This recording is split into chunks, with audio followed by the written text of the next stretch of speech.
here, or you want to explain more, we could do that before the others come in. Okay, this lecture, yeah.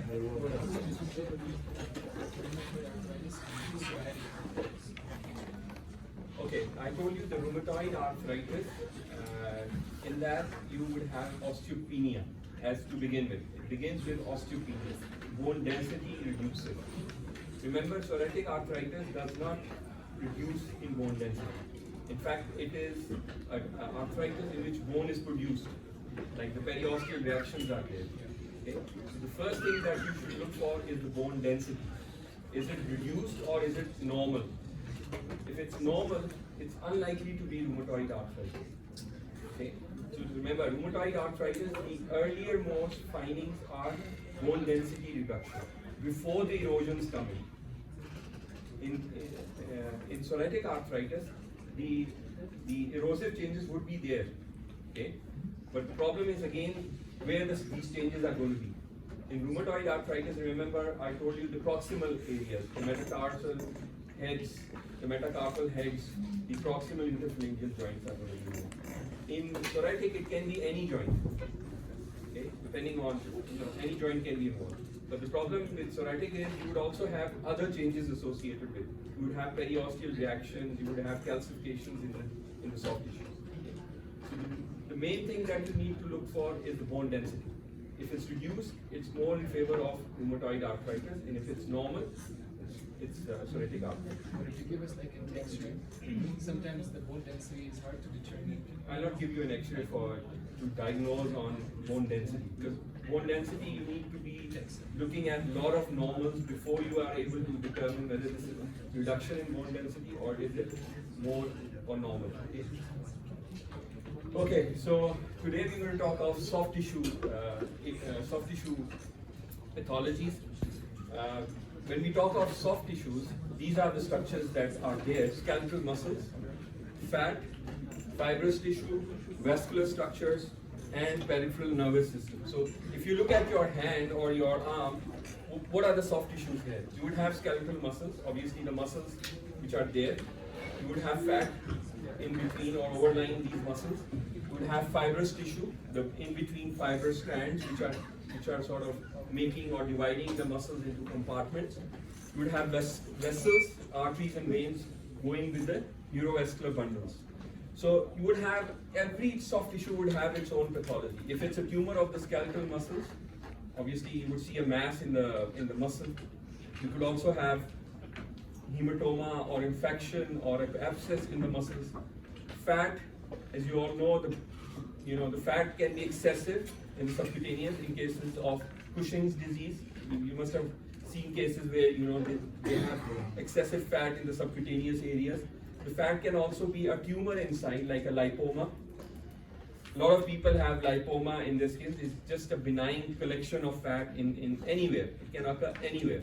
Excessive fat cells anywhere can result in lipoma, which is a benign tumor. Then you can also have tumors which contain fat, like liposarcomas.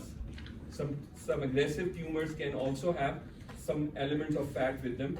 So these are liposarcomas. Fibrous tissues, fibromas are benign tumors of fibrous tissue. Again, if they're sarcomas, then it will be fibrosarcomas. They are aggressive tumors. So, soft tissues have different, they can be benign, they can be malignant, and they can be in between as well.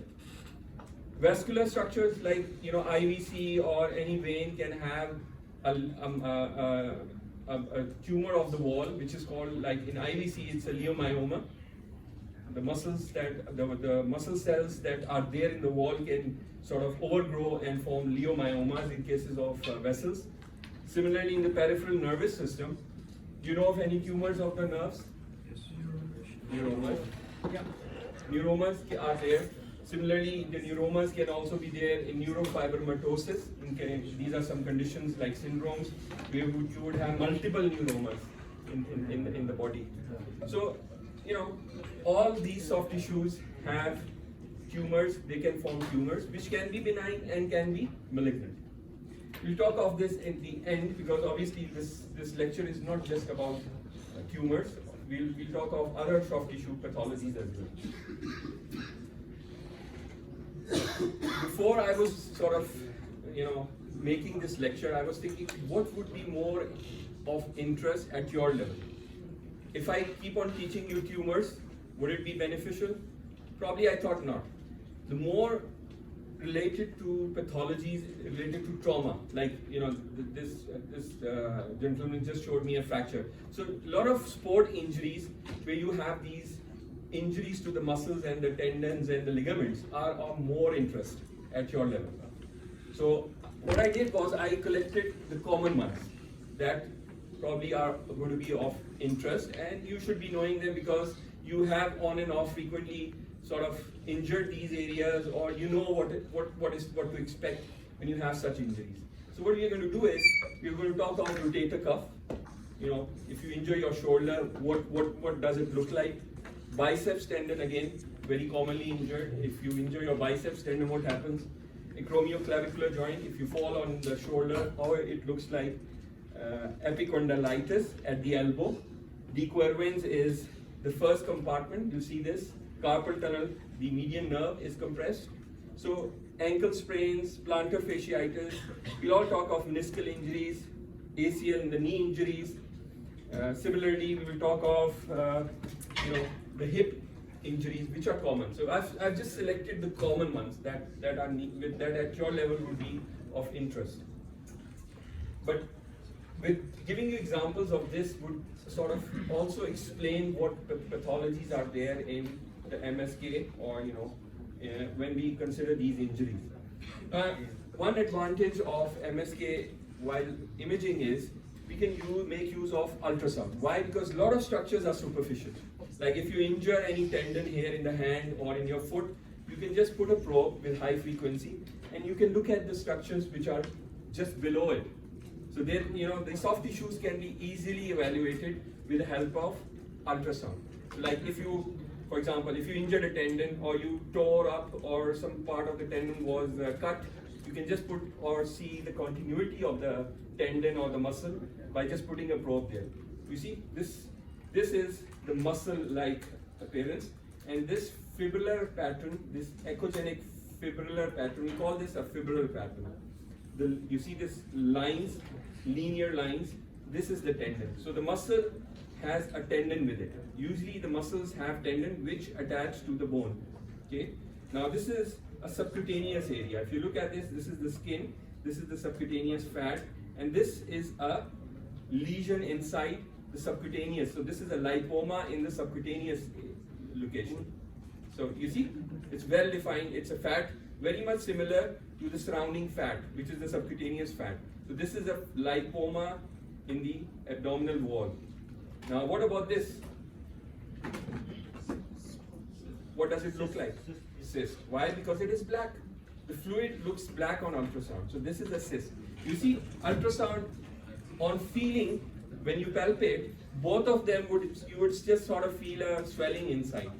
But once you put a probe, you'll be able to tell it is a lipoma or is it a cyst, because both are very soft. Both compress while you are palpating. So by just palpating or just trying to feel them, you cannot differentiate a lipoma from a cyst.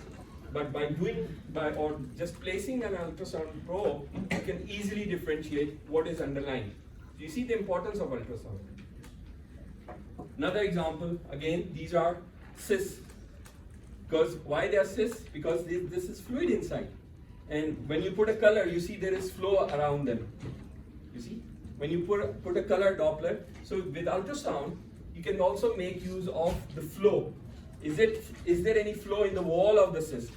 Because if there is flow in the wall of the cyst, it means it's not a simple cyst. It's a sort of infected cyst. Okay? What about this now? This is another cyst, but look at the contents inside. There's a shadow. So this shadow, what does this shadow mean? Calcification. So this means this collection has a calcification inside. So what do you think it is?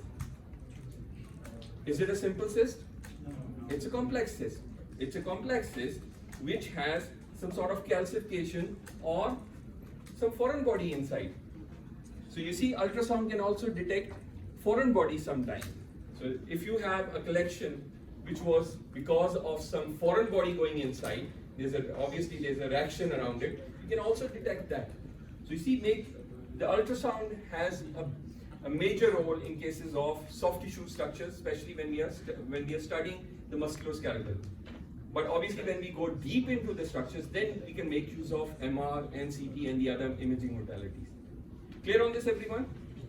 What is this? What is this? No, which part is this? This looks like a uterus. Looks like a? It's not a uterus. It's actually subcutaneous fat. This is the subcutaneous fat. Again, this is a collection inside. The problem with this collection is this one has clear fluid. This one has debrinous fluid. Okay? And this one is a foreign body inside. The foreign body would also appear, if it's dense, would also give you a shadow like this. Okay? But anyhow, if you call this a calcification, I don't mind it, because calcification would also appear very much similar. So the shadow, any foreign body would obviously, what would it do? It will impede the sound waves. It will not let the sound waves pass through. So what would happen? The sound waves would be reflected back. They will not be able to go through. So the black thing is the shadow. Shadowing, like you have around the bone. When the sound waves strike a bone, what happens? They are all reflected back. They don't pass through the bone. Okay? Whereas in the soft tissues, the sound waves can easily go through. Okay. The X-rays, what is the role of X-rays now? The X-rays also help you see the soft tissues. Now, what is happening here? This is the femur, okay? Is it a normal femur? No. What's wrong with this femur? There is soft tissue. Calcification. Where is this calcification? In the soft tissues. You see, this calcification is not in the femur, it's in overlying soft tissues. So this, you see, this is the knee joint. Look at, you can hardly see the joint. Why? Because this all around is the calcification in the soft tissue. Okay. The same process is going on here. This is the thumb. Okay. This is another thumb. What is going on? This is all calcification in the soft tissue. So some conditions can result in calcifications in the soft tissues. Now, the first one is an example of dermatomyositis, inflammation of the muscles, the dermatomes. So you would have calcifications along the soft tissues. This one is scleroderma. Have you heard of scleroderma? Yes. What's scleroderma? It's a connective tissue disorder. So in this connective tissue disorder, you would have soft tissue calcifications in the hands. Yes? It can be anywhere. Usually it's in the subcutaneous tissues. Okay? These soft tissue calcifications are in the soft tissue, subcutaneous soft tissue. Okay? In both cases, they're more in the subcutaneous soft tissues. You see, there's no muscle here. There is no muscle here. It's the subcutaneous soft tissues. Another example. This one I gave you in the first lecture. Remember, I told you the menisci sometimes get calcified. So what was the condition? CPPD. What is CPPD? Pseudo-gout. Good. So this is crystal deposition in cases of menisci. Calcium pyrophosphate dihydrate crystals get deposited in the menisci and in the soft tissues. So you would have in the knee joint, you would see calcification of the menisci, which is favorable area for pseudo-gout. So you have to differentiate from gout in these conditions.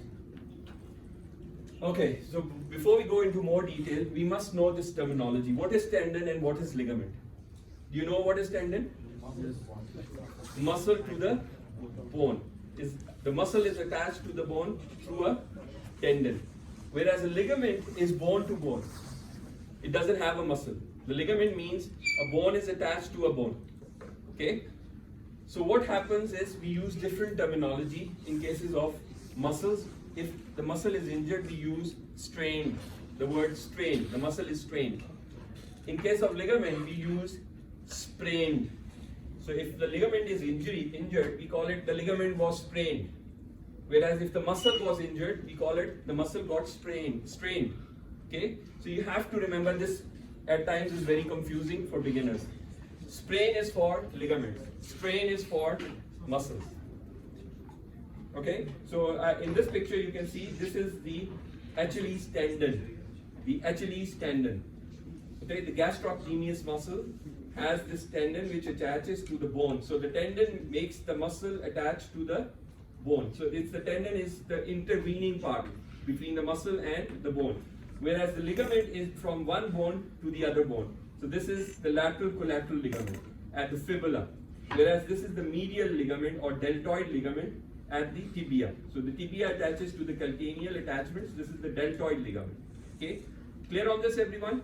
You know what is ligament and what is tendon. Now there are a few more terminologies that we use in cases of tendons. We use tendonitis. Tendonitis. Itis means inflammation. Okay, so inflammation of the tendon is tendonitis. Tendinosis. What is nosis? Degeneration. Tendinosis is degeneration of the tendon. So this can be seen with aging. This can be seen with disarray of the collagen fibers. There's no inflammation in cases of tendinosis. It's usually seen with degeneration. Tenosynovitis. What is tenosynovitis? The synovial lining or sheath gets inflamed, and we call this as tenosynovitis. Remember, not all tendons have this sheath. The Achilles tendon does not have a sheath. Okay, so some tendons do not have sheath. The ones that have sheath can get inflamed, and you would see fluid around these tendons. Like the tendons that are there in the hand can have tenosynovitis, but the Achilles tendon doesn't have a sheath, so we cannot say the Achilles tendon has tenosynovitis. Okay, tendinopathy. It's a vague term. Tendinopathy. Any pathology related. Any problem with the tendon, if you are not sure it is inflammation or degeneration, or you can just call it tendinopathy. So it's a vague term. It doesn't explain what the tendon is, but just tells you that the tendon is not normal. Enthesitis. In psoriatic arthritis, you would have enthesitis. What is enthesitis?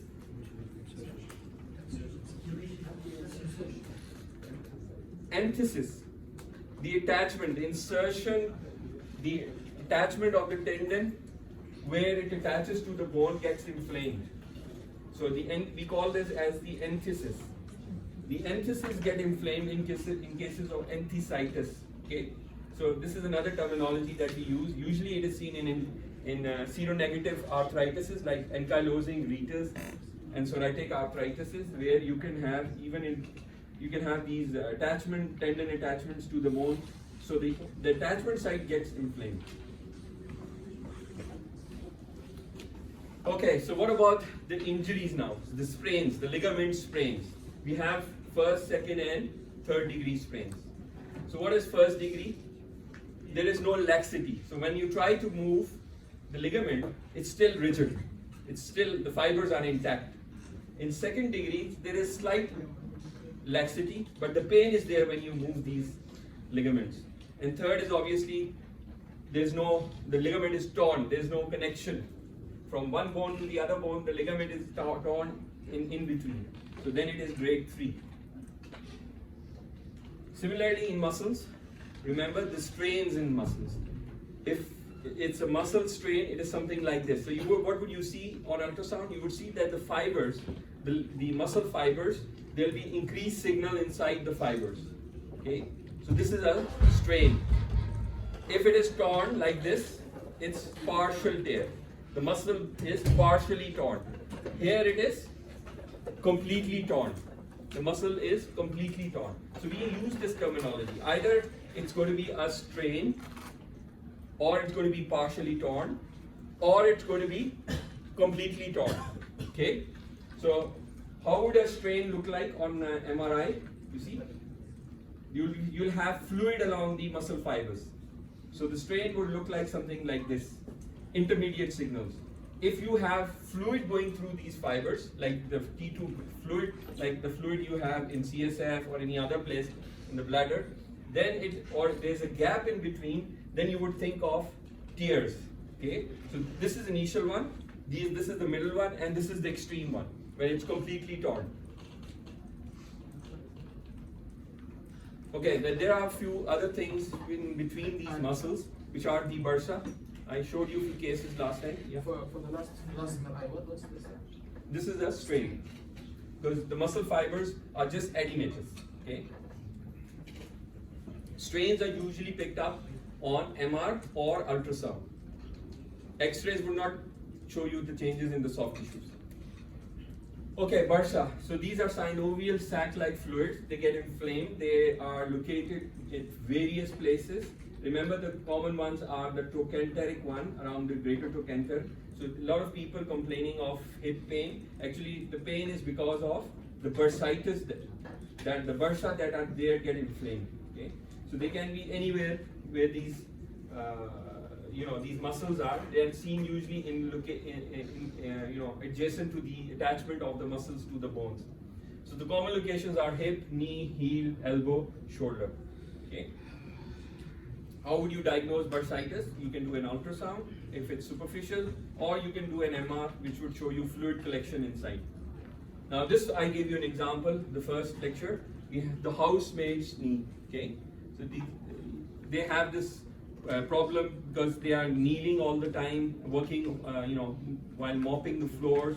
They kneel a lot of time. So this bursa, which is lying anteriorly, gets inflamed. So you would see such soft tissue swellings in the interior.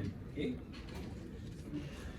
it's called as prepatellar bursitis, in front of the patella. Okay, shoulder. What are the common conditions or soft tissue lesions around the shoulders that you should know of? Remember, the shoulder is a synovial joint. The humerus, the head of the humerus, articulates with the glenoid. Now, this is the head of the humerus, and you see there are a few muscles that are sort of keeping the head inside the glenoid. Remember, the glenoid is a very shallow sort of articulation. So the head does not actually, like in the hip joint, which is shallow, the shoulder joint, the glenoid is not that shallow. So it's not that it's not covering the head completely. So the joint is sort of very shallow like this. So some supports should be there around the head to keep it in contact with the glenoid articulation. So by nature you have these muscles which are called as rotator cuff muscles. What are these four muscles? Supraspinatus, subscapularis, infraspinatus, and teres minor. So these four muscles actually keeps the head of the humerus in contact with the glenoid articulation and does not allow it to sort of dislocate. Now remember, the location of the supraspinatus is in the upper part. The subscapularis is lying anteriorly, whereas infraspinatus and teres minor are lying posteriorly. If you have the scapula, you see, in the suprascapular fossa, you will see supraspinatus, the muscle. Posteriorly is the infraspinatus along the blade, because obviously the attachments are also there on the scapula. And the teres minor is along the inferior edge of the scapular blade. Anteriorly, you would see the subscapularis muscle. So what they are doing is, they are all as if they are sort of covering the humeral head and keeping it in normal position. Now the problem arises when there is injury to these muscles. Okay. So this can be tendinopathy or pathology because of aging. Because as a person ages, the muscles, because of the wear and tear, the tendons get sort of inflamed on and off. You keep on these people who keep on do manual work, they injure these tendons and they keep on getting inflamed and healing. So you can have tendinopathy, which includes either tendonitis or tendinosis and tendon rupture. So these all conditions can be seen in cases of rotator cuff. Tendonitis is inflammation. This would settle with time. Tendinosis is degeneration in the tendon. And tendon rupture is obviously injury to the tendon. The tendon loses its contact with the attachment of the humerus, because these are attached to the humeral head. So let's see examples. This is the normal rotator cuff, the supraspinatus tendon. You see the black is the tendon, and this is the muscle, the supraspinatus muscle. So the tendon comes and attaches to the humeral head, the foot plate of the humeral head here. Okay. Now what has happened here? This tendon comes and it does not attach to the humeral head. In the place of the attachment, you see fluid. So this means there's a gap between the tendon and the humeral head attachment. This is a normal tendon, whereas this is a torn tendon. So with aging, if this is not attached back to this, there would be atrophy, disuse of this muscle. And the muscle belly would atrophy with time, because it's not being used now. You understand? So what you have to do is, you have to bring this tendon back and attach it surgically to its attachment site. So this is just to give you an example of rotator cuff tear. Okay? Rotator cuff tear can be because of injury, can be because of degeneration. Secondary to degeneration, the tendon got weak with time and then ruptured at some incident. So a lot of people can have actually old people tend to have chronic sort of tears of the rotator cuff. They don't use their arms that frequently, but once you do an MR, you find, oh, the tendon was torn longer time before. And then in those cases, there will be atrophy of the muscle associated. So even if you attach them back to their humeral head, they will not function. Why? Because the muscle is now not that much of strength to sort of pull that tendon or work with the tendon. So you must have normal muscle with the tendon for the tendon to sort of function properly. Now, there is another condition which is known as impingement. So what happens is, when you raise the arm like this, the tendon gets impinged between these bony structures. So what are these bony structures? Acromion and clavicle. Acromioclavicular joint. So sometimes, because the rotator cuff, remember, it comes from here and it attaches to this place. So once the humeral head is raised like this, so this space is narrowed, so this tendon gets sort of impinged between the bony structures. So this can also result in sort of injury to the supraspinatus. So we call this as impingement. Okay. Now this is to give you another example. Compare this tendon with that tendon. What about this tendon? It's torn. It's torn. Why? Because you see that the tendon is here. It should have come and attached to the humeral head here. Instead, there is fluid there. So when there is no tendon, the fluid would come and take its place. What about this tendon? Yeah, this is a sort of partial tear, when you would see some part of the tendon still remaining attached to the humeral head. Okay, so this is a partial tear. Good. Okay, so this was about the tendon, the rotator cuff tendon. So you can have tendinopathy, degeneration, or partial tear, or complete tear. Similarly, you would have injury to the biceps tendon.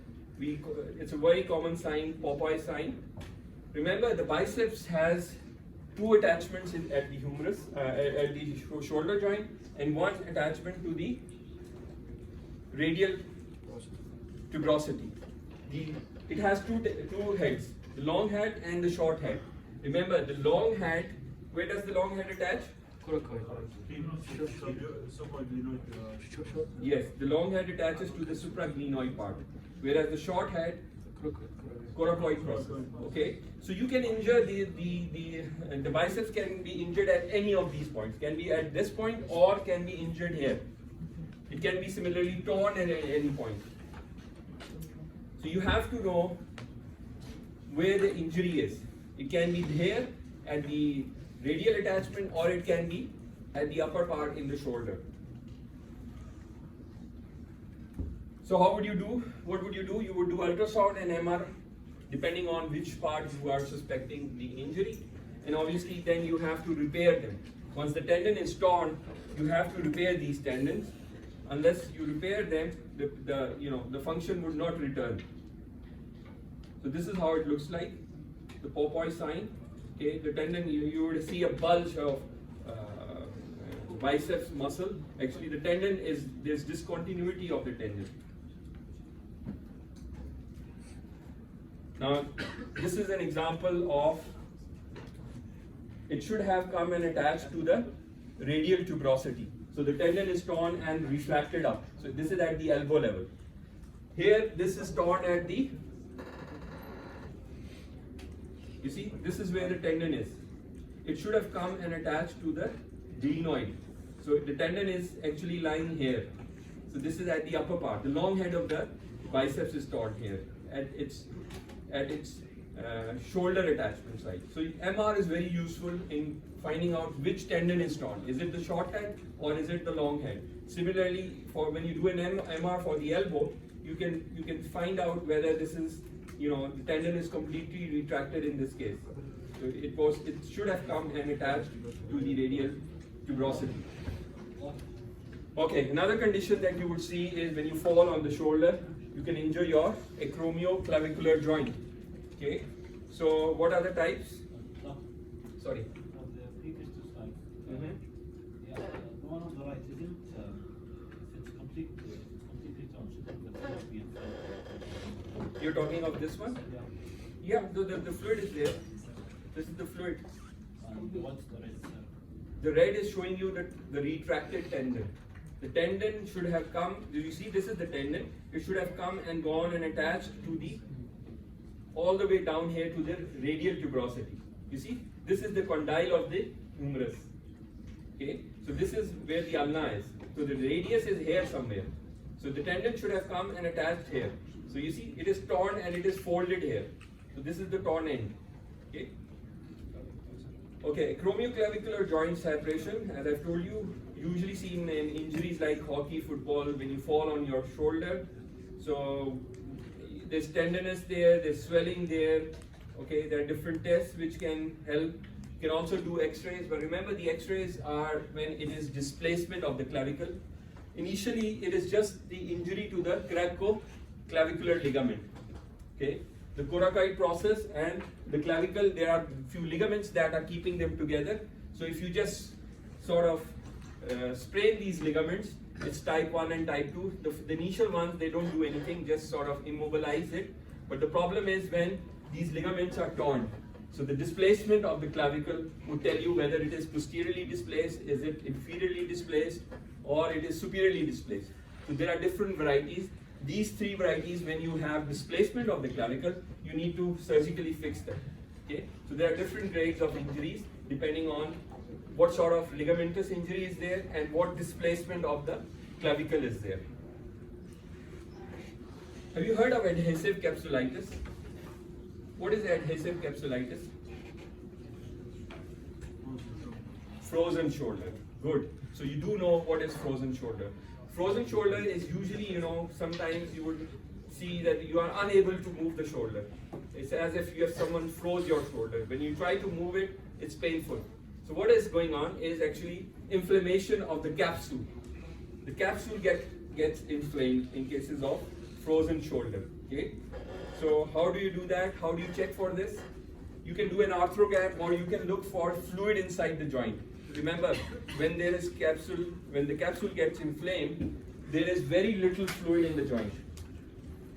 So you can put or inject contrast inside the joint and then can distend the joint itself. So if you are able to distend the joint, that means it cannot be adhesive capsulitis. In cases of adhesive capsulitis, there's inflammation. The joint is very stiff. It doesn't allow the fluid to come inside the joint. Okay, so in the dependent part, you will not be able to see the fluid or the contrast that you injecting. There are a few other things that can happen with the adhesive capsulitis, but probably that is too much for you to remember. Just to tell you, there's an interval we call as rotator interval. So there is synovitis of the rotator interval. Similarly, this thing is the inferior glenohumeral ligament. So thickening of the inferior glenohumeral ligament also contributes to adhesive capsulitis. But all these things are again findings seen on MR. You cannot diagnose them on X-rays or ultrasound. Yes? So in both of these images, two different patients, you inserted the contrast. Where you see expansion, you rule out adhesive. Yes. Yes, because the capsule, in cases of adhesive capsulitis, would not allow you to distend the joint. Okay. In this case, when you injected contrast, it doesn't distend. Okay. Let's say you don't know about the anatomy at all. So how would you know that this is not a tendon rupture? Tendon rupture, you're But talking on of the tendon. right side, how Yeah. would you distinguish the discontinuity from tendon rupture? Okay, remember there are three glenohumeral ligaments. Now, if you want to know the anatomy, you must know there are three types of glenohumeral ligaments: superior, middle, and inferior.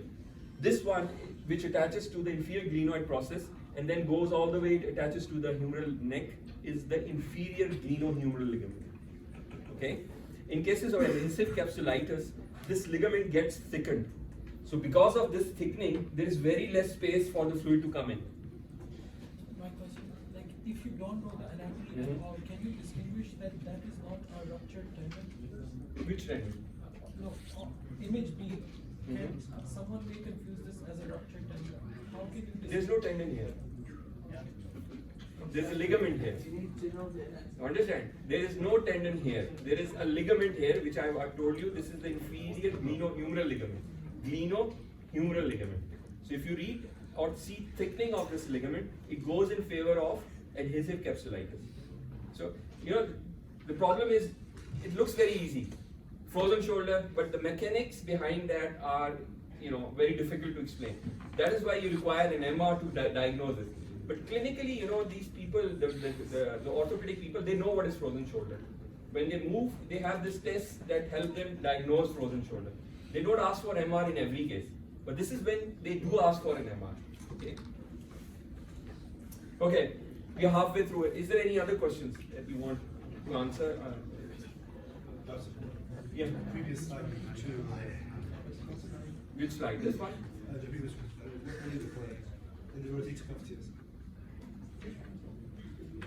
The partials. This one. Yeah. Sorry. The one with the biceps and This one. The next image, is that a fracture? The motion fracture? This one. Yeah. No, actually this is, remember, the biceps, this is the biceps tendon, the long head of the bicep. You see this black area? If you remember your anatomy of the long head, it goes all the way from here and then it comes and attaches to the superior glenoid, the labrum there. So it attaches to the superior glenoid process, okay? So the tendon should have come all the way from here to here. So it is actually torn and it is lying somewhere here. Okay, so this is where the problem is. What's that like whitish structure? That is some sort of fluid around the tendon and some injury to the head. Okay, some injury to the head. But the main purpose is to show you that this tendon is the discontinuity of the tendon. Like there is discontinuity of this tendon. Okay.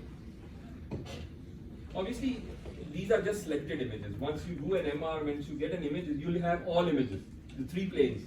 So you are able to see them in axials, coronals, and sagittals. Okay. Okay, so talking about elbow, the common pathologies are, remember, the flexor muscles are attached to the medial epicondyle, this one, and the extensor muscles are attached to the lateral epicondyle. Okay, so you can have epicondylitis, inflammation of these condyles. Remember, there is common origin for the flexors and extensors. If you know the anatomy, you can diagnose the condition. So this is tennis elbow. Okay, so what is tennis elbow? Medial, the medial epicondyle. Okay, tennis elbow is the medial epicondyle. Sorry, it's the lateral epicondyle. Sorry, it's the lateral epicondyle. It's the tennis elbow. Remember, it can be seen in other sporting conditions like the ones that use rackets, screwdriver, knitting, bricklaying, typists. So all can have lateral epicondylitis, which is tennis elbow. The medial one is the golfer's elbow actually. The golfers use this. So medial epicondylitis is the golfer's elbow. Okay. So throwing sports like golfing, tennis. Again, tennis can also result in medial epicondylitis. Snow shoveling. So a lot of conditions where you use your elbows or hands can result in condylitis. Okay, one condition that we very frequently use these days are these thumbs. Okay, and a lot of people have pain in the first compartment. What are the tendons of the first compartment of the wrist? Extensor compartment. Does anyone know the names? One is brevis. One is brevis. Okay, what's the full name? Extensor pollicis brevis and abductor pollicis longus. APL and EPB. Okay, so these are the two tendons which are in the first compartment. A lot of people use these gadgets these days, so they tend to have inflammation of these tendons. Okay, these two tendons get inflamed. They are attached at the base here and of the base of the thumb. We call this as equivens tendinitis, tenosynovitis. Remember tenosynovitis? I told you when the sheath gets inflamed. These tendons have sheath around them, so you see fluid around the tendon. Okay. Carpal tunnel, median nerve here. So this part, the volar aspect of the wrist. Remember, it is lying in between these muscles, which are the flexor digitorum superficialis and profundus, and flexor pollicis longus. So there are about 9 tendons lying with this median nerve. So the median nerve can be compressed anywhere in between. Usually it's at the level of the wrist. So how do you see this? You see that the diameter of the nerve gets more with time. If it's being compressed, it will get inflamed and the diameter increases. So you can measure the diameter of the median nerve while doing an MR, and you can sort of measure it there. We have these various ratios. It can tell you how much more it is than the normal at that age. So the median nerve, you can see the median nerve at the elbow. Do measurements there at the level of the bones. There are these specific points where we measure the diameter of the median nerve, and if it's more than normal or you see abnormal signals around the nerve, it is suspected and median nerve compression is there. You can also do these conductive studies, by the way. Again, this is a clinical area. What does the median nerve supply? Does anyone know? Which muscle does it supply? And what is the sensory supply? The lateral 3.5 fingers. So this is all clinical. So if it's being compressed, the clinician would know which nerve is being compressed. Okay. Okay. So you could also have pain in the region of the hip. Remember the bursitis is? Okay. So this is a trochanteric bursitis lying lateral to the greater trochanter and deep to the gluteus muscles. So this is the area where the pain is being felt, and what you can do is you can sort of give them steroid injections to relieve the inflammation and relieve the pain. Okay, knee injuries. So usually twisting injuries, when the athlete gets a popping sort of sound when they twist their knee, it is a big popping sound, and that popping sound is because of ACL rupture. When you hear a pop, it's the ACL that is ruptured. Okay, so if you twist the knee and you hear a sound, pop-like sound, you've lost a ligament. And the common one is the ACL, and then obviously there will be swelling associated with that. You could have limited movements. Weight bearing is not possible. There are a few tests that the orthopedics perform, and they know that this is ACL rupture. So normal ACL I showed you in the last time, it's just straight, black, very much taut like this.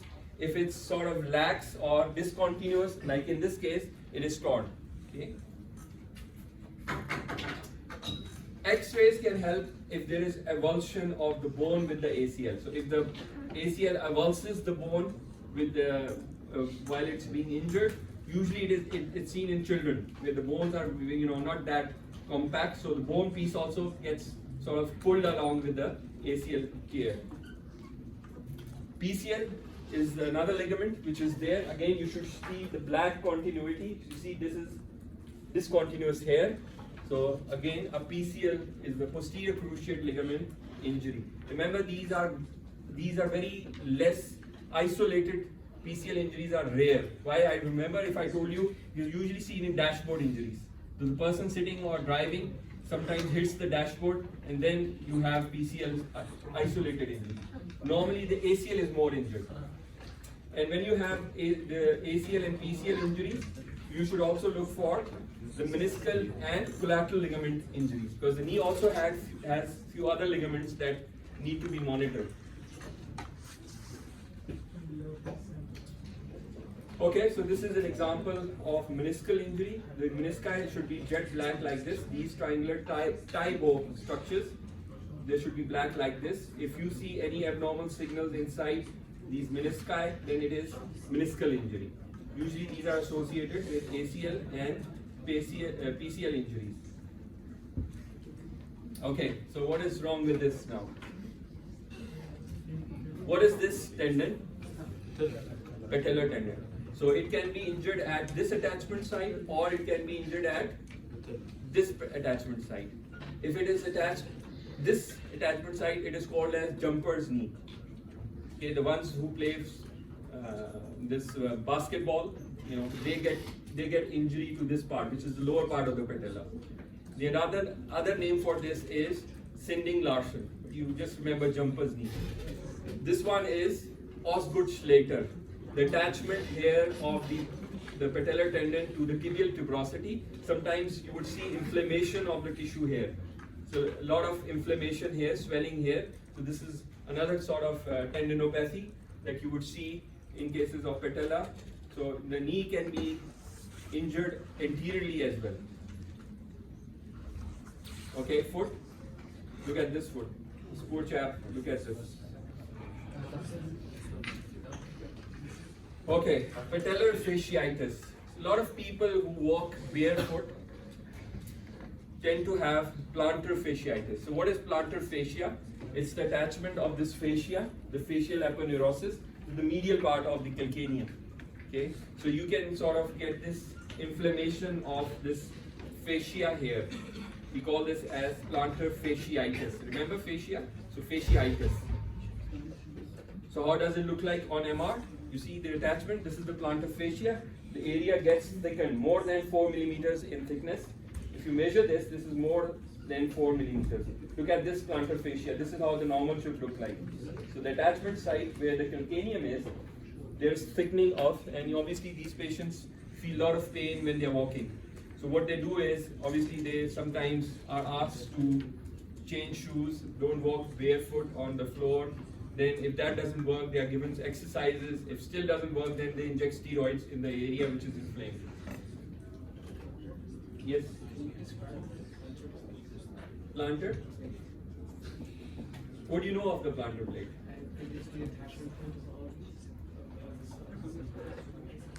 Okay, the plantar plate importance comes when you are talking of Morton's neuromas. Have you heard of Morton's neuromas? What are Morton's neuromas? Of the neurons where? Yes, between the metatarsals. Okay, this is something else. This is at the plantar aspect. Those are at the metatarsals, in between the metatarsals. So the plantar plate is actually where the Morton neuromas are. Okay, so if you have pain at the metatarsals, then the plantar plate comes into question. Okay, this plantar fascia has nothing to do with the plantar plate. Okay, that's a separate entity. Okay, another common thing that can happen, not a common thing, you should not be calling it a common thing, but what is this tendon here? Achilles tendon. I told you the gastrocnemius and the other tendons come and attach to the calcaneum. This is the dorsal aspect of the calcaneum. The plantar aspect is where you have plantar fascia. So this is how the plantar fascia looks like. But this one is where the Achilles tendon comes in. So if you injure the Achilles tendon, it can be again sort of just inflammation or partial tear or complete tear. So this is a complete tear. Why? Because you see there is a gap between the upper and the lower part of the tendon. So the gap is being fluid filled. So you can see the torn ends of the tendon. So what would you do in these cases? You have to repair them. You have to repair, bring this tendon here. If you cannot, you have to put a patch in between. Get a tendon or accessory tendon from somewhere. You can use plantaris or some other accessory sort of tendon, and then because this is very important for walking. You cannot walk. You'll fall unless you have a proper sort of attachment of the Achilles. You cannot walk without an Achilles attachment. Okay, ankle sprains, very common. Very common. Which ligament do you injure commonly when you just sort of twist your ankle? Lateral. So these are the lateral ones. You know, so there's attachment to the talus, there's attachment to the calcaneum, there's attachment posteriorly. Okay, so MR is useful for telling you if there is any injury or discontinuity of the lateral collateral ligament. But again, this is again another clinical sort of judgment. They have these tests. These orthopedics can test whether this is lax or not. If it's lax, they don't need to do an MR. MR is just to confirm whether there's a ligament torn or not. In routine practice, they don't do it. Similarly, the medial deltoid. The deltoid is the medial ligament. So the tibial attachment. Again, deltoid is a strong ligament, and usually there's no care of this, just a sprain of this ligament. Okay? So this is how the mechanism of injury is. You can read it yourself. I don't think I need to go into that much detail. Okay, what about this thing? What's this? Tumors. A list of tumors in the soft tissue. If you look at it, there are these benign, malignant, benign, malignant, benign, malignant, benign, malignant. So every tissue has a benign and malignant that I was telling you earlier on. So obviously we cannot, we cannot sort of differentiate between benign and tumors unless they are very common ones like lipoma, which is all made of fat. We can sort of suppress the fat and we can tell this is the lipoma. But if it's a liposarcoma, then it would also have some soft tissue component which is not like the fat. So in such cases, we cannot sort of tell you what the diagnosis is. Okay. So in these, can you differentiate between these tumors which are malignant? No, you cannot. So what is the role of imaging in such cases where you cannot differentiate? The role of imaging is narrow the differential for lesions that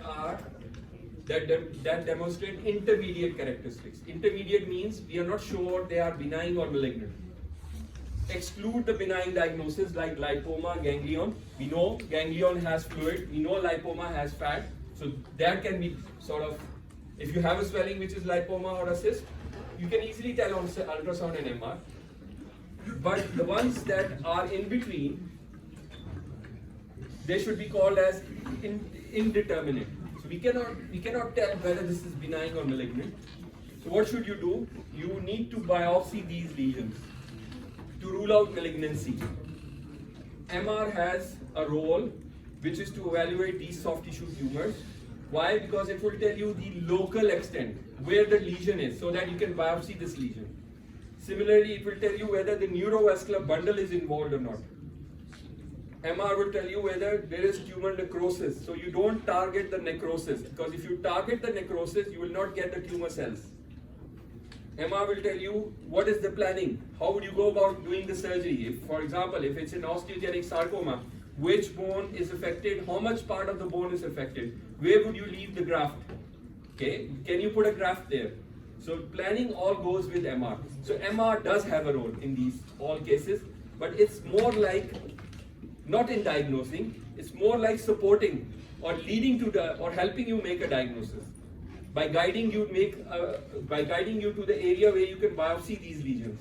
Okay, so if someone asks you what is the role of imaging in cases of indeterminate or malignant tumors or soft tissue tumors, you tell him we will just tell the local staging. We'll just tell you where the tumor is. What is it doing to the neurovascular bundles? Are there any lymph nodes associated with it? Is there any necrosis in the tumor? What's it doing to the adjacent structures? Like, is it infiltrating the bones or not? So MR has this role. You see, if you look at this, this is a tumor, a very aggressive one. And if you look at the marrow, it has infiltrated the cortex, it has destroyed the cortex and has gone inside the marrow of the tibia. And if you look at it posteriorly, there are these lymph nodes. So it is invading the neurovascular bundle as well. This is a rhabdomyosarcoma in a 15-year-old female girl. There is bone invasion. You can see the bone invasion because this is where the normal marrow is. You see the tibial marrow is replaced. There's necrosis inside. This part is the necrosis. and you can see lymph nodes behind, and obviously the neurovascular bundle is also involved. And you can tell from this that the femur is not involved. You see the condyle of the femur is not involved. So it is limited to the tibia and adjacent soft tissues. So the role of imaging is to tell you or guide you where the tumor local extent is, not in making a diagnosis. You cannot make a diagnosis. All that you can see is looks like a tumor, which is an aggressive tumor, and most likely it's a sarcoma. But you cannot make a tissue diagnosis on imaging. Clear on this, everyone? Okay. So this was all about tumors. Remember the tumors the list that was there is a long WHO list. So these are all soft tissue tumors. But imaging, when it comes to imaging, we cannot differentiate between tumors unless they are benign like lipomas or gangliomas. That are the easy ones. The ones that are in between, we cannot differentiate. Okay, thank you very much. Was that useful? Okay, if